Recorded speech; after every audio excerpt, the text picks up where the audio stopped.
রুই 180, বড় বড় রুই 180। লাগা তো সস্তা লাগাইছি। 31 সাইজে কাতলা 200 টাকা কেজি।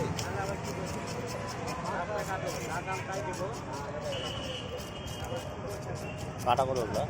কাটা 80 টাকা হবো। হাফ কেজি 150 টাকা। যত বেশি নিবি তত দাম করবো। বড় বড় কাতলা।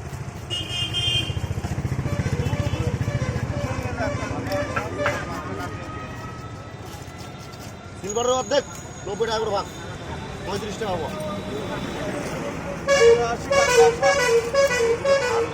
খুচরা আর ওরা খুচরা টাকা হয়েছে মনে হয়।